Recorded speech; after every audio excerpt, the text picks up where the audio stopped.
Hello, हाय, राधे राधे, जय श्री कृष्णा, जय श्री राम मेरे प्यारे साथियों। आप सभी का आपके अपने YouTube channel V S polity G K trick में हार्दिक स्वागत है। मेरे प्यारे साथियों, इंडियन हिस्ट्री के अंतर्गत जो क्लासेस चल रही हैं हमारी, मुग़ल साम्राज्य चल रहा था, मिशन सरकारी नौकरी जो बैच है उसमें आज पढ़ने वाले हैं शाहजहाँ। इसको पढ़ेंगे, शाहजहाँ को पढ़ेंगे। तो शाहजहाँ को पढ़ने वाले हैं आज। तो यहाँ पर इससे पहले हमने बाबर पढ़ लिया, हुमायूं पढ़ लिया, शेरशाह सूरी पढ़ लिया, हुमायूं ने 2 बार शासन किया ये पढ़ लिया, अकबर पढ़ लिया, जहांगीर पढ़ लिया और आज पढ़ने वाले हैं शाहजहाँ को। किसको पढ़ेंगे? शाहजहाँ, जिसका शासनकाल 1628 से 1658 के मध्य रहा था। शाहजहाँ के बचपन के नाम की बात करें तो खुर्रम था। ये हमने पिछली वीडियो में भी पढ़ा था। शाहजहाँ के बचपन का नाम क्या था? खुर्रम। खुर्रम की दक्षिण विजय से प्रसन्न होकर के जहांगीर ने उसे शाहजहाँ की उपाधि प्रदान की थी। नहीं, खुर्रम को शाहजहाँ की उपाधि किसने दी थी? जहांगीर ने दी थी। क्यों? क्योंकि वो दक्षिण विजय से उसकी थी प्रसन्न हुआ था, उसने दक्षिण विजय प्राप्त की थी। शाहजहाँ का जन्म लाहौर में 5 जनवरी 1592 ईस्वी को हुआ। कहाँ हुआ था? लाहौर में। इनके पिता का नाम जहांगीर और माता का नाम जगत गोसाई, जो कि जोधाबाई के नाम से इतिहास में प्रसिद्ध हैं। जगत गोसाई और जहांगीर के पुत्र थे शाहजहाँ। इसका राज्याभिषेक 24 फरवरी 1628 ईस्वी को हुआ था। कब हुआ था शाहजहाँ का राज्याभिषेक? 24 फरवरी 1628 को। शाहजहाँ ने राज्याभिषेक के समय एक उपाधि धारण की थी जिसका नाम था अबुल मुजफ्फर शहाबुद्दीन मोहम्मद साहिब किरण साइनी। तो आपको यहाँ से जो मेन चीज़ है वो आपको याद रखनी है, किरण साइनी की उपाधि। इसी से आपको याद रह जाएगा किरण साइनी की उपाधि किसने धारण की थी? शाहजहाँ ने। कब की थी? अपने राज्याभिषेक के समय पर। जहांगीर की पत्नी नूरजहाँ के भाई आजम खां की पुत्री अर्जमंद बानो बेगम, और अर्जमंद बानो बेगम से शाहजहाँ का विवाह हुआ था। तो शाहजहाँ की पत्नी कौन थी? अर्जमंद बानो बेगम, जो कि नूरजहाँ के भाई आजम खां की पुत्री थी। हालांकि इसकी कई पत्नियां थी, परंतु सबसे चर्चित पत्नी अर्जमंद बानो बेगम थी। इन्हीं को मुमताज महल कहा जाता है। क्या कहा जाता है इनको? मुमताज महल के नाम से जो इतिहास में प्रसिद्ध हुई थी। तो यहाँ पर देख सकते हैं ये मुमताज़ महल है और ये शाहजहाँ। इनके लिए इन्होंने ताजमहल का निर्माण भी करवाया था शाहजहाँ ने, मुमताज़ की याद में। शाहजहाँ का विवाह अर्जमंद बानो बेगम से 1612 ईस्वी को हुआ। अर्जमंद बानो बेगम को 14 बच्चे होते। कितने बच्चे हुए थे? 14 बच्चे हुए थे, जिनमें से 7 बच्चों की मृत्यु हो जाती है और 7 बच्चे जीवित बचते हैं, जिनमें 4 पुत्र और 3 पुत्रियां थी। अगर बात पूछी जाए तो शाहजहाँ की जो अर्जुमंद बानो बेगम थी, मुमताज़ महल थी, उनके कितने पुत्र हुए थे? ये क्वेश्चन पूछा भी जा सकता है। तो 14 हुए थे, जिनमें 7 जीवित बचे और 7 मर गए थे, और इनमें से 4 पुत्र और 3 पुत्रियां थी। 14वें बच्चे को जन्म देने के में प्रसव पीड़ा के दौरान अर्जुमंद बानो बेगम की मृत्यु हो जाती है 1631 में। प्रसव पीड़ा के दौरान इनकी मृत्यु हो जाती है। इसी के मृत्यु के शोक में शाहजहाँ ने ताजमहल का निर्माण करवाया था। शाहजहाँ के पुत्र दारा शिकोह, औरंगजेब, मुराद बख्श, शाहशुजा। पुत्री की बात करें जहाँआरा, रोशनारा, गौहरनारा। तो ट्रिक है इनको याद करनी, शाहजहाँ के पुत्रों की याद करने की ट्रिक है। सादरा में और सूजा मरा, सादरा में और सूजा मरा। साद से बन जाता है शाहजहाँ, दरा से बन जाता है दारा शिकोह, और से औरंगजेब, सूजा से शाहशुजा और मरा से मुराद। इस प्रकार से आसानी से याद रख सकते हैं, शाहजहाँ के पुत्रों को याद कर सकते हैं। दारा शिकोह, औरंगजेब, मुराद और शाहशुजा। सादरा में और सूजा मरा। पुत्रियों को याद करने की ट्रिक है जहाँ रोशन गोरा, जहाँ रोशन गोरा। जहाँ पर रोशन कैसा है? गोरा है। तो जहाँआरा, रोशनारा और गोहनारा। तो ये 3 पुत्रियां थी इसकी और 4 पुत्र। 4 और 3 7, कुल मिलाकर 7 बच्चे इसके जीवित बचे थे। शाहजहाँ का प्रारंभिक जीवन चुनौतियाँ। बादशाह बनने से पहले शाहजहाँ एक शहजादे के रूप में जहांगीर की सेवा में था। जहांगीर के कहने पर इसने कई लड़ाइयों का नेतृत्व किया और जीत भी हासिल की थी। इसमें सबसे महत्वपूर्ण विजय थी मेवाड़ विजय। कौन सी थी? मेवाड़ विजय। मेवाड़ से युद्ध और बासंदी। अकबर के कई प्रयासों के बाद भी मेवाड़ को जीतकर अधीन नहीं कर पाया। जहांगीर ने अपने पिता के समान साम्राज्यवादी नीति का अनुसरण किया और मेवाड़ पर अधिकार करना चाहता था। वो चाहता कि वो मेवाड़ पर अधिकार कर ले। 1608 में जहांगीर के अपने दूसरे पुत्र परवेज को मेवाड़ के शासक अमर सिंह, कौन थे मेवाड़ के शासक? अमर सिंह को पराजित करने के लिए भेजा। परवेज की सहायता के लिए महावत खां, किसको भेजा गया था? महावत खां को भेजा गया था। अमर सिंह ने अपने राज्य की रक्षा की और परवेज को वापस बुला लिया गया, यानी उसको अधीनता स्वीकार नहीं करवा सका था। इसके बाद में 1614 में एक समय ऐसा आया जब जहांगीर गुस्से में अपने पुत्र खुर्रम शाहजहाँ को मेवाड़ की विजय के लिए भेज देता है। यानी अब वो किसको? खुर्रम को, यानी शाहजहाँ को मेवाड़ विजय के लिए भेजता है। खुर्रम वहाँ जाकर बहुत कत्लेआम मचाता है, यानी मारकाट करता है, फसलों को नष्ट कर देता है, किसानों को बहुत प्रताड़ित करता है। इसके कारण अमर सिंह को ऐसा एहसास होता है कि अब उसके पास कोई रास्ता नहीं बचा है, अब संधि कर लेनी चाहिए। अतः अमर सिंह ने खुर्रम के सामने संधि का प्रस्ताव रखा और खुर्रम शाहजहाँ से ये संधि प्रस्ताव स्वीकार कर लिया। 1615 में संधि हो जाती है अमर सिंह और शहजादा खुर्रम के बीच में। इस संधि की जो शर्तें थीं वो इस प्रकार से रखी गई हैं। राणा सम्राट के जहांगीर अधीनता स्वीकार कर ली। ये जो राणा था उसने सम्राट जहांगीर की अधीनता स्वीकार कर लेता है अमर सिंह।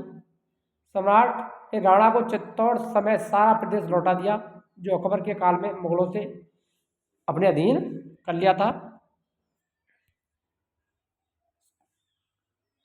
चित्तौड़ की मरम्मत कराना निषेध कर दिया, यानी चित्तौड़ के किले की मरम्मत नहीं कराई जाएगी, इस पर प्रतिबंध लगा दिया था। राणा को सम्राट के दरबार में उपस्थित होने के लिए बाध्य नहीं किया जाएगा। अन्य राजपूतों के समान राणा के वैवाहिक संबंध स्थापित करने के लिए बाध्य नहीं किया जाएगा, ये इसकी शर्तें रखी गई थी संधि की।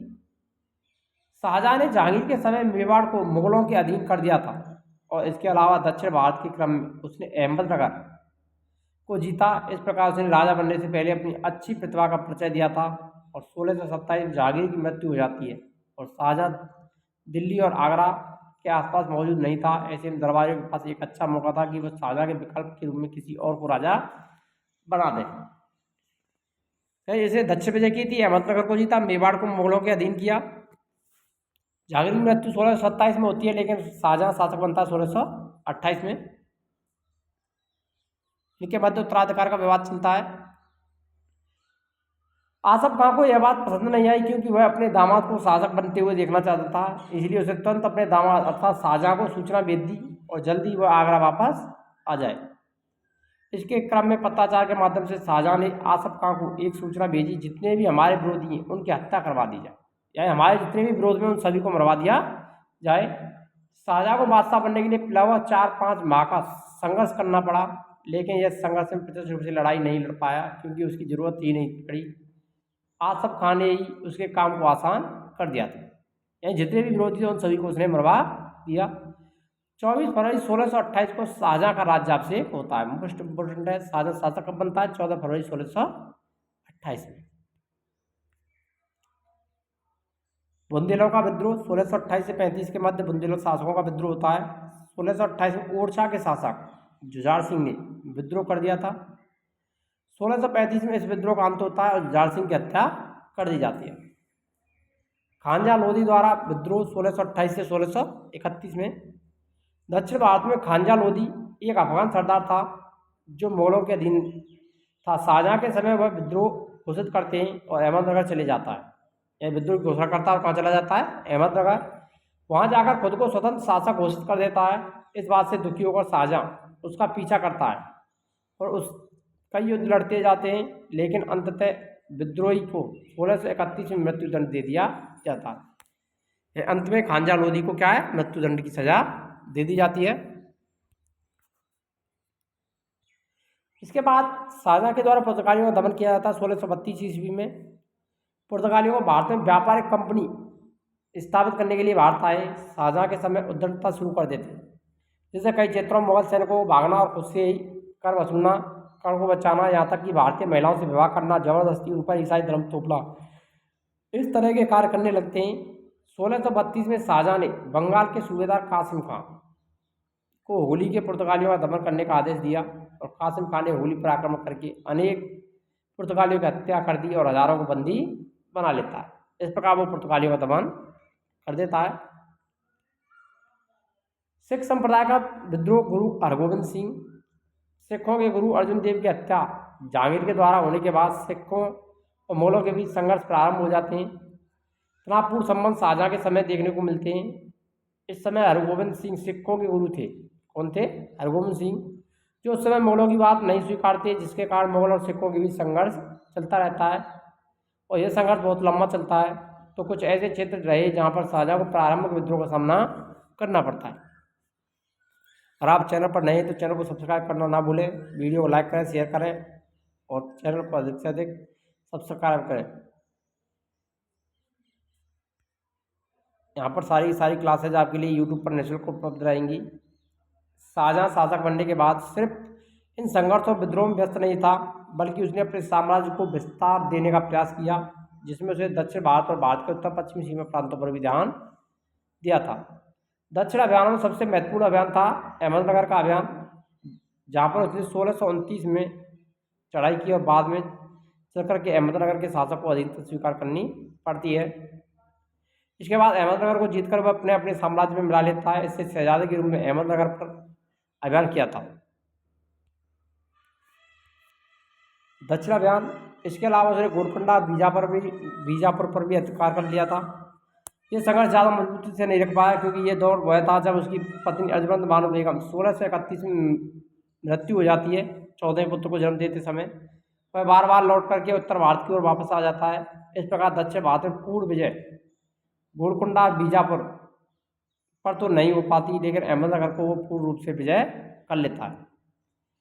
अपने शासन के समय शाहजहां अपने पुत्रों को अलग अलग जगह का सूबेदार बनाता है। इस दौरान औरंगजेब, वो शाहजहां का पुत्र था जो बाद में शासक बनता है, उसे मूल रूप से दक्षिण भारत का सूबेदार बनाया जाता है। इसको? औरंगजेब को। कंधार अभियान, कंधार भारत के उत्तर पश्चिम में स्थित सीमा प्रांत था, जो कि अफगान क्षेत्र में था, अफगानिस्तान में। इस क्षेत्र में ईरानी फारस का अधिकार हो चुका था। ईरान यानी फारस का अधिकार था, जहाँ जहांगीर के समय इस क्षेत्र का ईरान और फारसियों के पास चला गया। यह एक ऐसा सीमा प्रांत था जहाँ से किसी भी प्रकार भारत में प्रवेश करने के रास्ते बंद थे, यानी यहाँ से किसी भी प्रकार से भारत में प्रवेश नहीं किया जा सकता था। 1622 में फारस के द्वारा इस क्षेत्र को जहांगीर के समय ही जीत लिया जाता है, परंतु जैसे ही शाहजहां शासक बनता है 1638 में वह कंधार को अपने अधीन कर लेता है। इस प्रकार शाहजहां की सीमा कंधार तक फैल जाती है। अब शाहजहां का जो क्षेत्र है वो कहाँ तक पहुँच जाता है? कंधार तक। शाहजहां से जुड़े महत्वपूर्ण बिंदुओं में शाहजहां के काल को स्थापत्य कला का स्वर्ण काल कहते हैं, गोल्डन एज। शाहजहां का काल कहलाता है, यहाँ से क्वेश्चन बनता है, स्वर्ण युग इसका काल कहलाता है, गोल्डन एज। शाहजहां का काल, शाहजहां के काल को स्थापत्य कला का स्वर्ण काल इसलिए कहते हैं क्योंकि इसके समय कई स्थापत्यों का निर्माण किया गया, जैसे दिल्ली का लाल किला, जामा मस्जिद, आगरा के किले में मोती मस्जिद का निर्माण शाहजहां ने ही करवाया था। इसके अलावा दीवाने आम, दीवाने खास का निर्माण भी शाहजहां के द्वारा करवाया गया। अपनी बेगम मुमताज महल की याद में शाहजहां ने ताजमहल का निर्माण करवाया था, जिसका शिल्पी था उस्ताद ईसा। कौन था? उस्ताद ईसा था, जिसने उसकी रूपरेखा तैयार की। और मुख्य स्थापित कलाकार थे उस्ताद अहमद लाहौरी। कई शैलियों को मिलाकर के ताजमहल का निर्माण करवाया गया। ताजमहल को बनने में लगभग 22 वर्ष 1631 1653 तक का समय लगा था। इसमें संगमरमर का उपयोग किया गया, राजस्थान के मकराना से लाया गया था। पूर्णतः सफेद संगमरमर का उपयोग इसमें किया गया था। मयूर सिंहासन का निर्माण 17वीं सदी के शुरुआत में शाहजहां के द्वारा किया गया। भारत में मुगल सम्राटों का आसन था। क्या था? शासन था। इससे दिल्ली के लाल किले में दीवाने खास में रखा गया।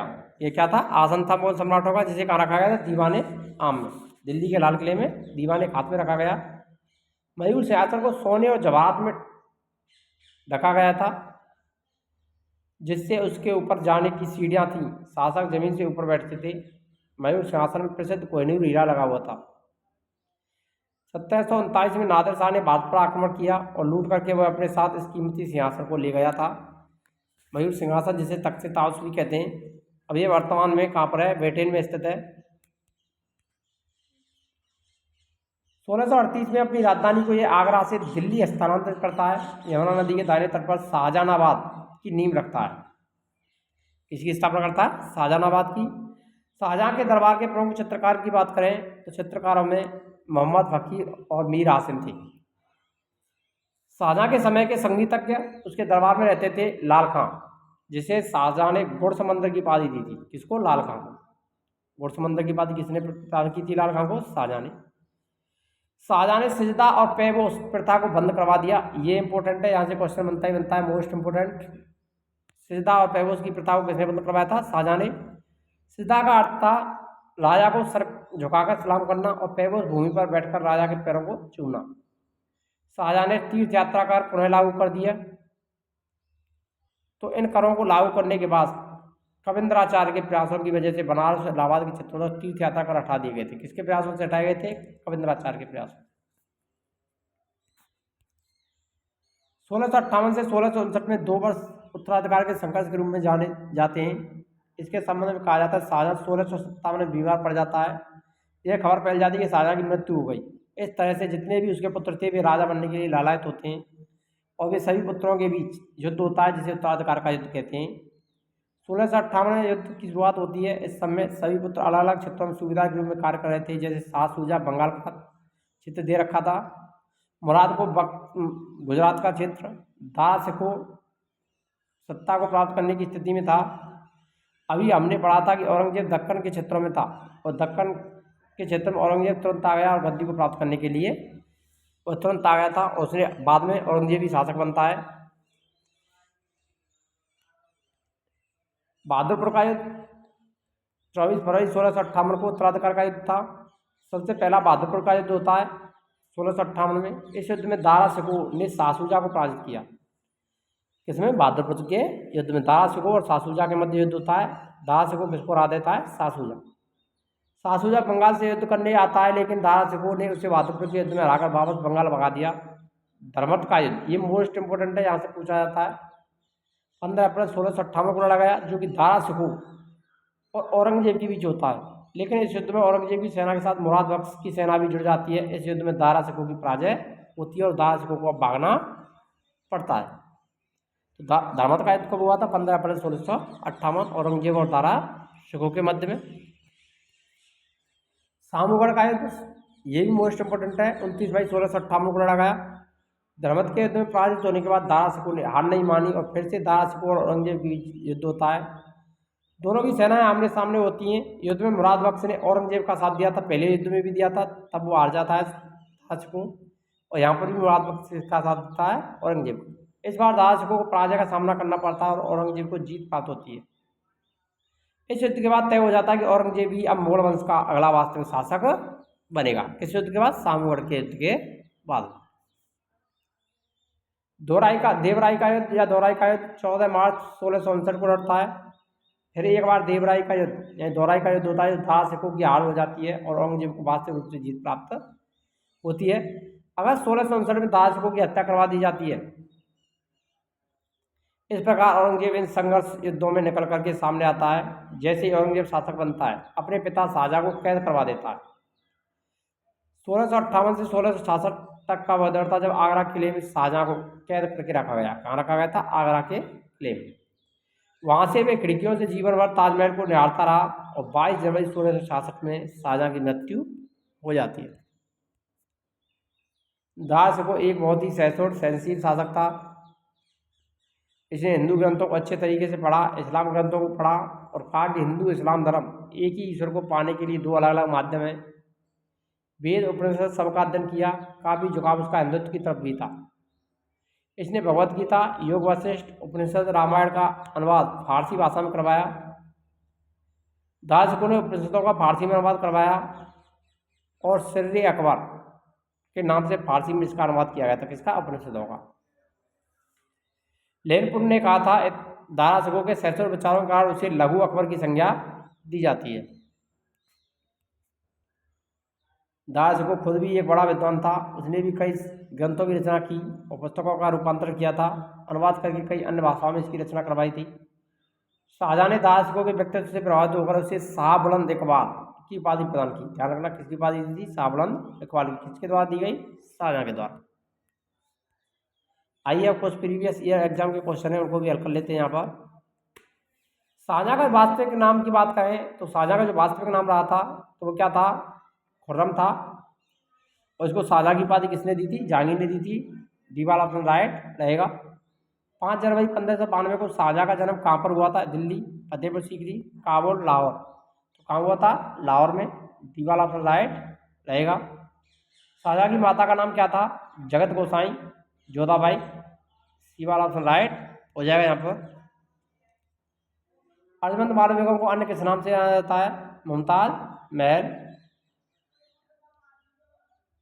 बनारस इलाहाबाद के तीर्थ यात्रा कर की समाप्ति के लिए उसने मुगल बादशाह के सामने बनारस के पंडितों का नेतृत्व किया था, कविंद्राचार्य ने। सी वाला ऑप्शन राइट रहेगा।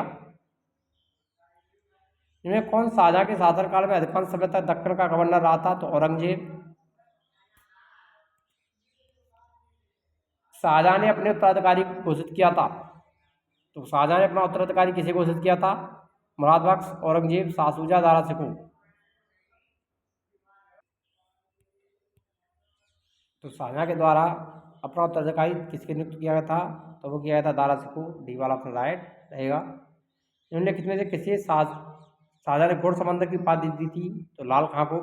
डी वाला ऑप्शन राइट हो जाएगा।